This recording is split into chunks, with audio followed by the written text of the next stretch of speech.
Why is Instagram showing overtly sexual adult videos to teens? That's the question we're going to try to find out the answer to in today's video. The Wall Street Journal just came out with this bombshell report showing that Meta, the company that owns Facebook and Instagram, is actually pushing these sexually explicit videos in their algorithm to teenagers. It's a wild article. I want to run through it with you guys. And today we have Franco in the studio. You guys know Franco. He's been on the channel before. We talk a lot about Catholicism and stuff like that. So it's really good to have you in studio. I think this is a really important issue that we all have to take a look at. We're going to get into it. Before we do, I just want to remind you guys to hit the subscribe button. Make sure to like this video. All that good stuff really helps in our algorithm. More people will be aware of this important issue. We all know that these big tech companies are pushing sexually explicit material to all users, but now we have a report to actually show it and prove it with the data.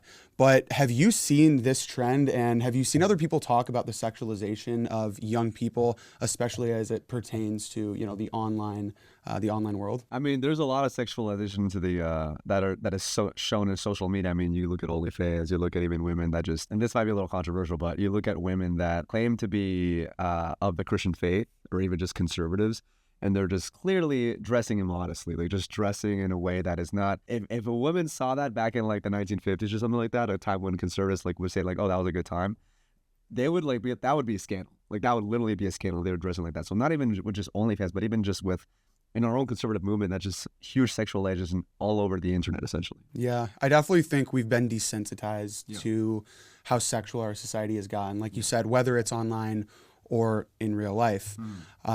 And I think that's in big part because of the big tech giants, you know, pushing this content over and over. So let's just read through a little bit of this. The journal sought to determine what Instagram Reels algorithm would recommend to test accounts to set up to follow only young gymnasts, cheerleaders, and other teen and preteen influencers active on the platform.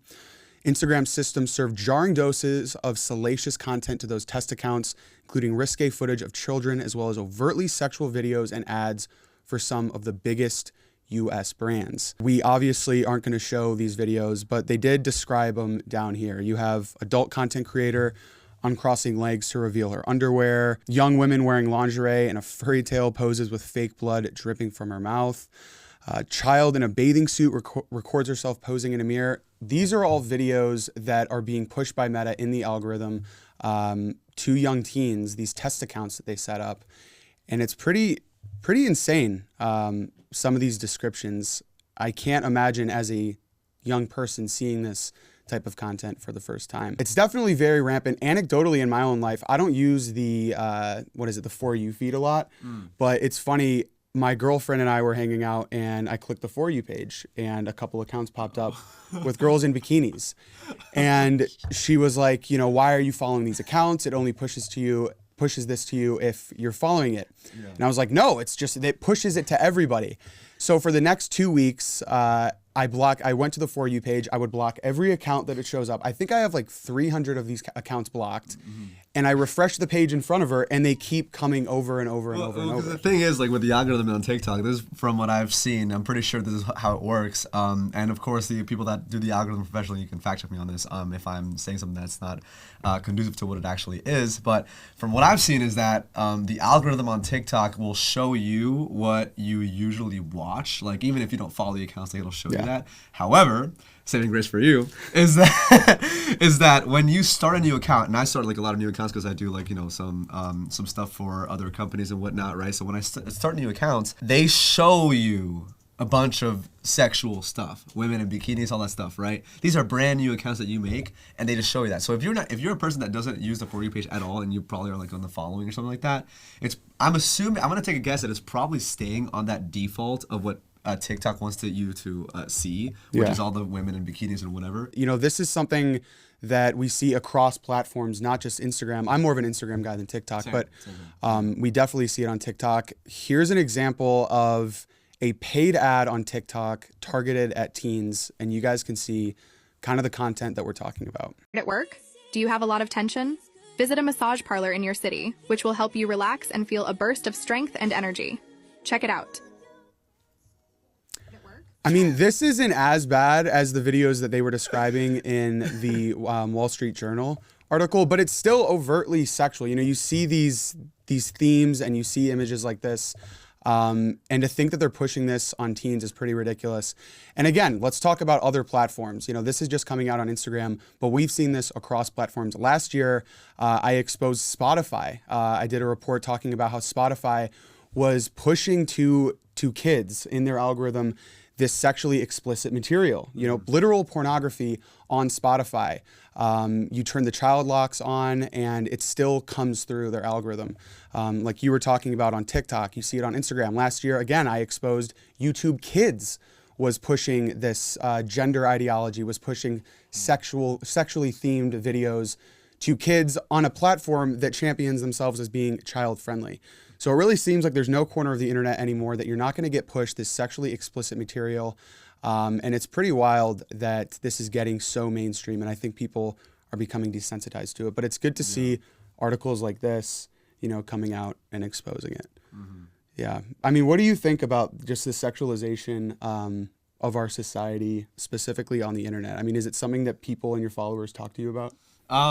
I mean, it's definitely something that I'm pretty sure all my followers would agree with, probably. I mean, like the video that you showed me, I'm like looking at it, I'm like, you know, I understand, I can see if somebody wants to make the argument, well, there's nothing like actually sexual. I mean, the women are not dressed like all like typically modest, but it's clear. Like I don't know. To me, it seems very much like they're trying to make it like kind of heated in a sense, right? And you know, tired, like they sort of tired at work, bro. And you have like two beautiful women, like, you know, just slowly massaging this guy. Like I'm assuming it's a guy. That just like, I don't know. You don't have to spell it out like that. It seems like it's trying to convey a certain message. And honestly, that's not even like. I don't think that's the worst that like that's on TikTok. Not even close. This is on TikTok.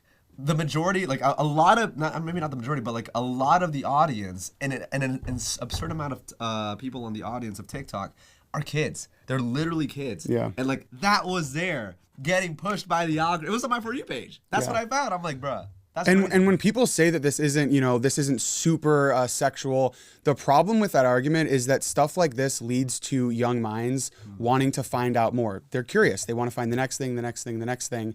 And that's why you see reports, you know, studies show that the first time a child will see pornography in their life is averaging on the age of 13 years old. Some studies report even lower, 12 or 11 years old. Yeah. Anecdotally, there's kids even younger than that. So this is a piece of the pipeline that's leading children to find harder stuff, to find pornography on the internet. And I think it's great that the Wall Street Journal released this to hold companies accountable for putting ad dollars behind videos that are going to send kids down this path. You know, and this is also why it's really cool, and I'm really proud to work at PragerU, because we have kids content, not just for the little kiddies, but, you know, for kids all the way up through middle school, because we want to provide them with, you know, a safe platform and a safe place to find not only entertaining content, but educational content that isn't going to show them videos like this, that's not going to show them sexually explicit videos like you see on YouTube Kids, Twitter, you know, TikTok, Instagram, whatever. So I didn't know you guys did that. Yeah. Cool. That's good stuff. I'll show you some after we end here. But yeah, you guys, that's it for this one. I don't want to make it too long, but if you guys haven't already read the full Wall Street Journal article, make sure to go check it out and be informed about this stuff, because it's really important. Make sure you guys subscribe, like this video, and check out Franco's page as well. He makes incredible content that I love, and I know you guys will too. So thanks so much for stopping by today, dude. Of course. Go check out at The Franco TV. Same handle, all social media, at The Franco TV. Thank you for having me, man. I appreciate it. Always. See you guys in the next video. God bless.